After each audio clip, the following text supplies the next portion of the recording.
Welcome to RIA Beyond, a CleanFacts and RIA media collaboration. This will be a multimedia brand with articles, videos, and podcasts.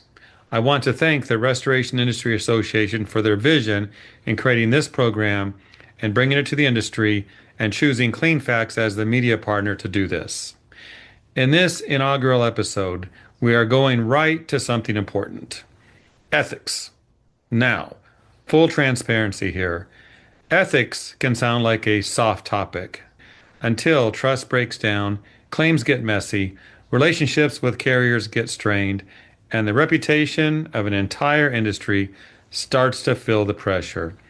That is why this conversation matters.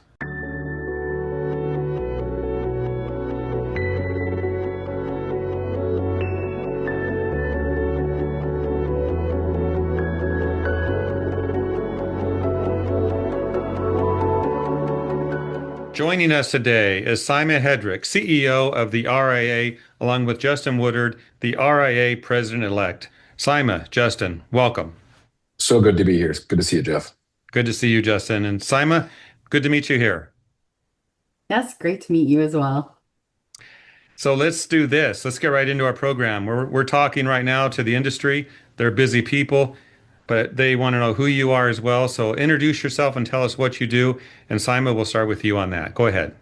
Thanks, Jeff. I am new to RIA. I'm the new CEO. I've been with RIA for 3 months, but prior to this, I've been in the association industry for my entire career, so 20 plus years.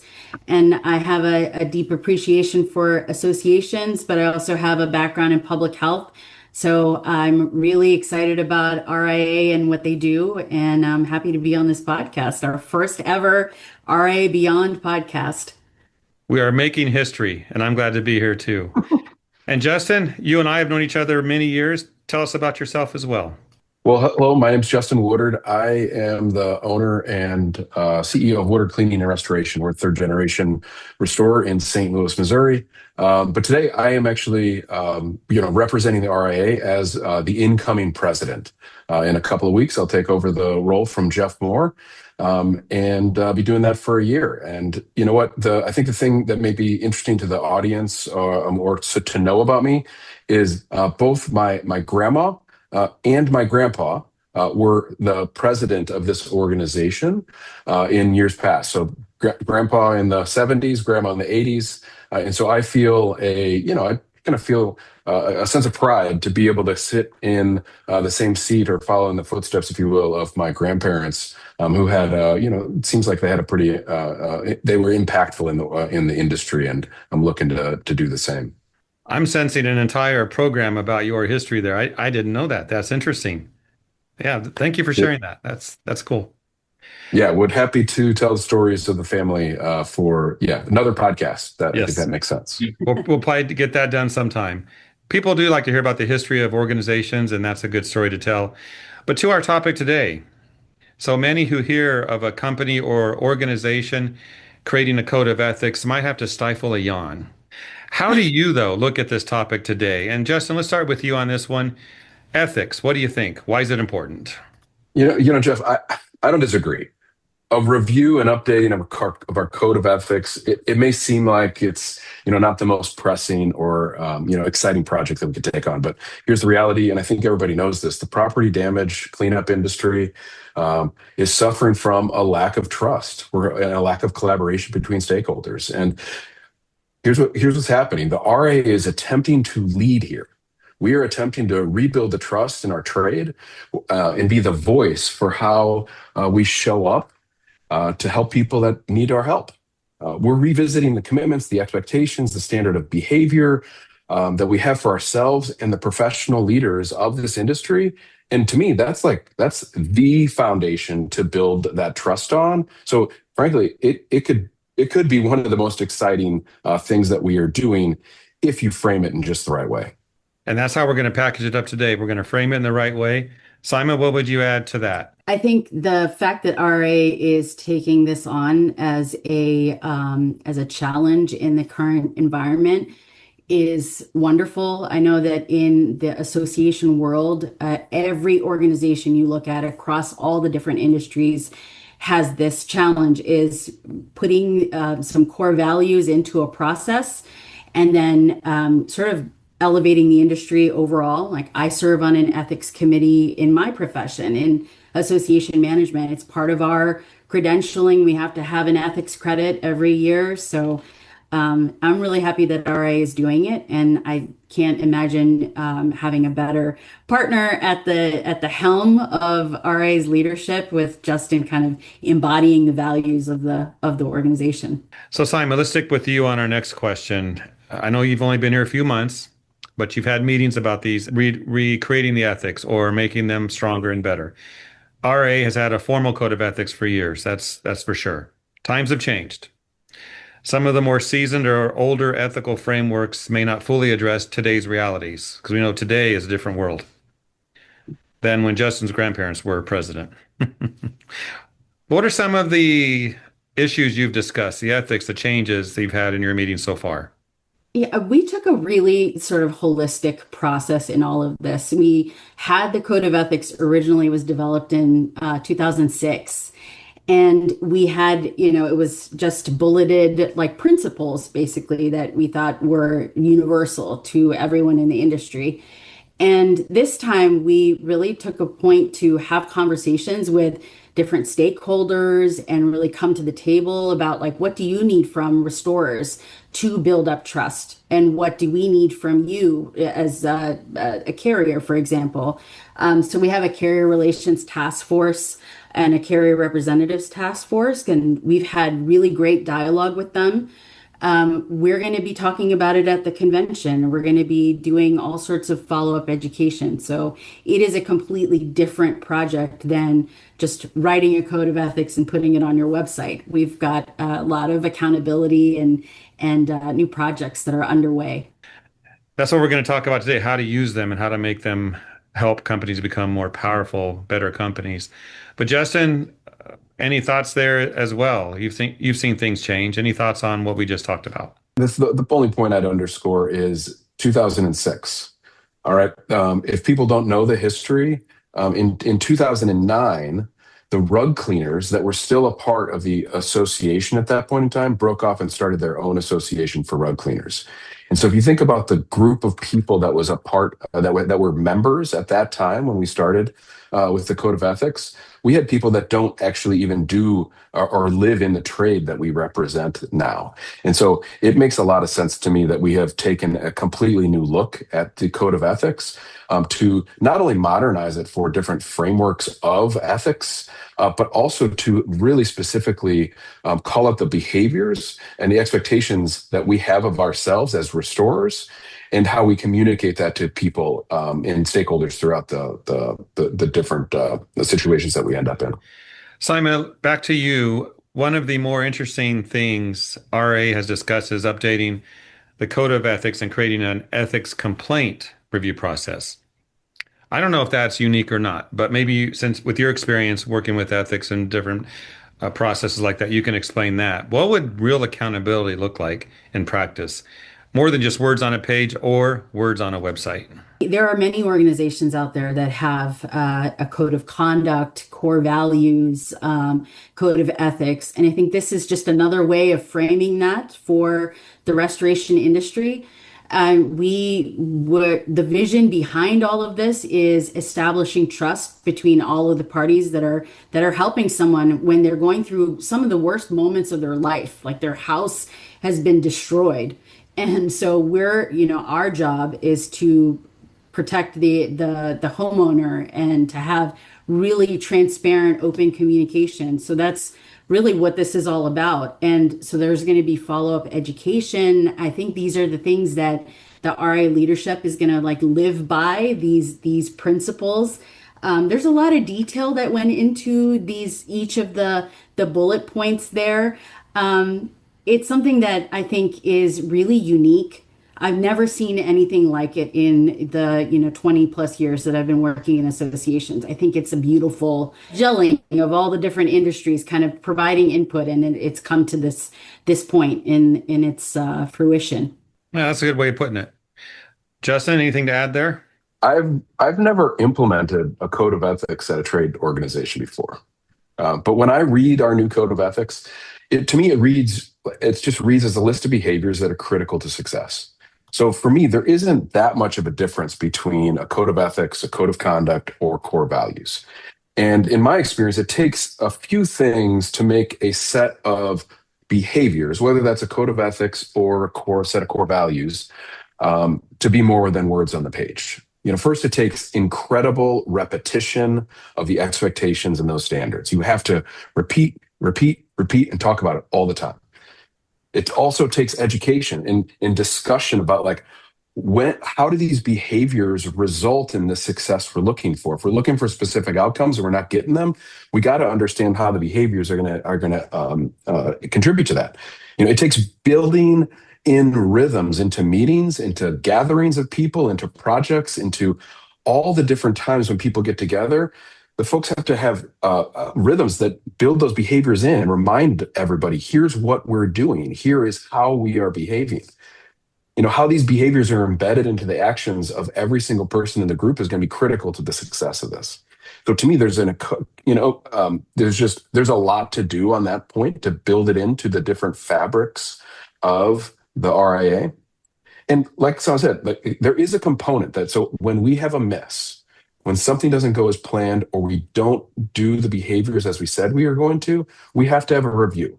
We have to redirect, and we have to have some sort of consequences to do that. But in my experience, you don't implement core values with a stick, right? The consequences are not the critical part of the core value or the code of ethics implementation. We need to have those. They are important because they are a protection. However, the thing that you need to do first is you have to encourage people to do the behaviors. So frankly, I see this as a leadership challenge. Leaders have to consistently demonstrate the behaviors. They have to talk about and give examples about those behaviors all the time. They have to highlight and catch people and restorers doing the right things. And we have to elevate those people and talk to them, talk to the industry about them, and talk to carriers about them. And we need to build these behaviors into the fabric of the RA across the board. Justin, let's stick with you on this. There's a carrier representative task force. How do you take our conversation we're having today and balance advocating for restorers while also building trust with carriers and other stakeholders who may see things differently than those that are at the core of RIA? Jeff, let me start by saying that I've been on the side of the table where I feel like I am the little guy, where I feel like I'm being taken advantage of by a TPA or a carrier or a third-party consultant that just, maybe they're just having a bad day, or maybe they have something else that is a priority for them that I don't understand. It does not feel good, right? My initial instinct has always been to want to fight back, and I want to win by creating a situation where they lose.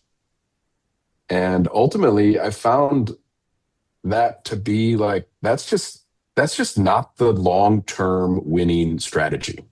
In fact, it doesn't even feel as good in the moment as I would have expected it to. And so, I think what you're asking about, what's the alternative? We have to, in my opinion, we have to listen to folks that see the world differently than us, that have different priorities than us, that have different incentives than us. And then we have to figure out what the various stakeholders need and value.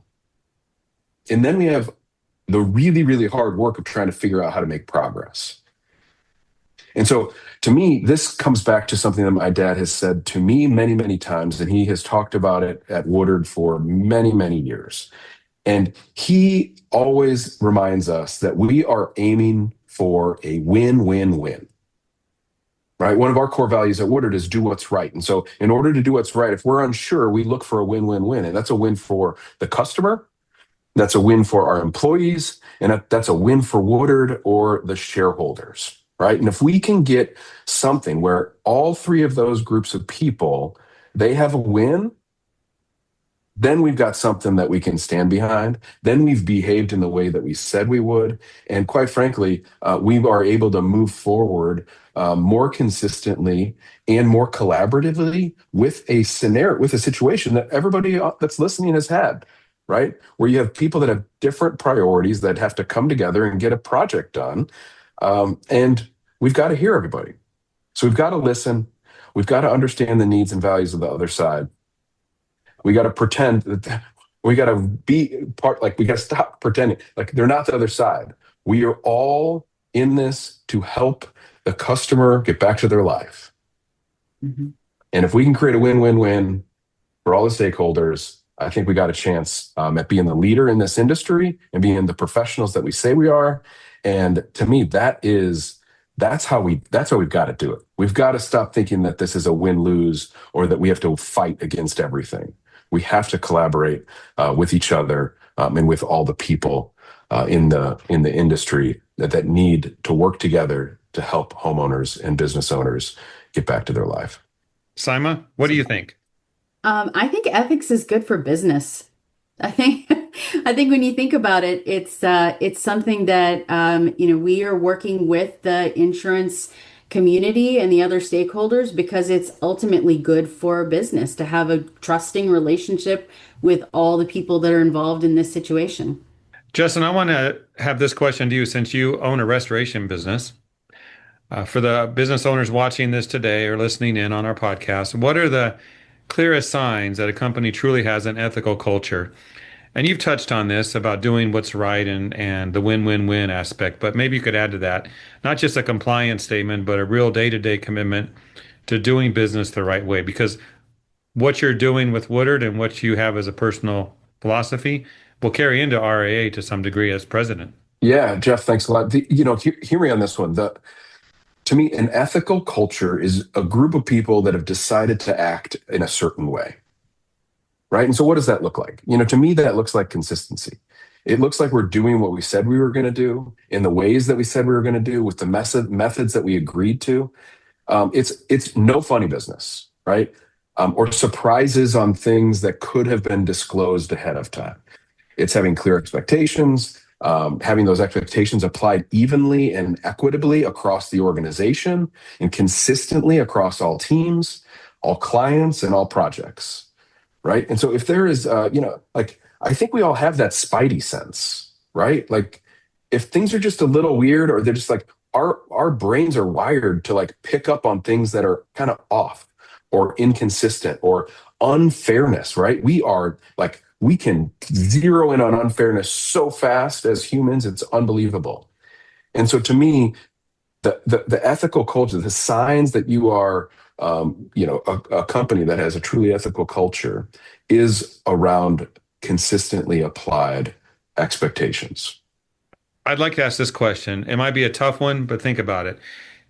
If you could challenge the industry to embrace one ethical standard more seriously right now, what would you choose that to be, and why would that make the biggest difference, in your opinion? I think right now, when I think about our industry, and the work that we have to do on an everyday basis, we have different stakeholders coming to the table to needing to collaborate to help a common customer. And to me, the thing that we are missing sometimes, where we could elevate ourselves, is around transparency. I think sometimes we come into projects and we are scared. If a consultant gets assigned, or if we're working with a carrier, an adjuster that we don't have a relationship with, or it's a project that maybe is a little bit outside of our comfort zone, which in our industry, if that hasn't happened to you, I think you're lying, right? We run into scenarios that we haven't seen exactly. And frankly, nobody's seen exactly. It's a novel work site on a very regular basis. And so if we could just have a little bit more transparency, If we could say, hey, I'm a little concerned about this one, or hey, I'm really worried you're going to cut my bill like this if I don't do this other thing. And hey, I'm really concerned that we're going to go out in the middle of the night, we're going to go expend a whole lot of resources, and we're not going to be treated fairly on the back end. That we're going to do all this stuff up front, or whatever it is, right? We have lots of issues. But if we could overcome our fears and have the courage to share what we are worried about, if we could come to the table and ask questions in a more clear way, if we could upfront decide and negotiate on all manner of different kind of line items that happen throughout our projects, we might go just that much further in building trust between all the different people that have to come together to help customers. And so when we're in my experience, if I want a different result, I've got to trust things a little bit differently. And so I know it can be pretty nerve-wracking and pretty scary to kind of maybe show your cards or not hold things as close to the vest or ask a question that might be a little bit uncomfortable. But I really believe if we are able to do things in a little bit more transparent way, communicate more clearly, we will increase trust in the ecosystem. We will be seen as the professionals that we are, and then we will have better results. That sounds like the challenge has been laid out. Everyone can look at that and embrace it. I like that. That's good stuff, Justin. Appreciate it. Closing remarks. I know we're not done. We have call to actions to share, don't we? Saima, what do you want the industry to do now? So this whole podcast has been about the code of ethics, and we're going to be talking about it at the upcoming convention in Savannah. And I encourage everybody to come to the conference. This is not just it's just not this conversation. We're going to be talking about the next steps to come, the projects that are underway, and how everybody can get involved. So look forward to seeing everybody there. Please, certainly join us in Savannah. But also, if anything we said today resonated with you, we could use your help, right? This industry benefits the most when you do three things. One, get involved, right? If you're already a member, we are always looking for the next generation of leaders to come join our committees and our task forces and influence the direction of this industry. We want your help, please. Second, join the RIA if you're not already a member. If you're listening to this and you're like, oh man, the RIA, I'm intrigued. We'd love to have you as a member. Strength will come in diverse numbers, and we need all types of restorers from all over the country, all over the continent, and all over the world to join us. And finally, if you're already an involved member, right? You already volunteer, you're already a member in good standing with the RIA, please refer a friend. We need their help too. I'm sure you know somebody in the industry that's not a member, and we love for them to join us. And, like any good podcast person, we've got to end by saying, hey, if you like the podcast, this is the first one. It really, really helps if you push the like button or you follow us. We'd love to have you join us for the season.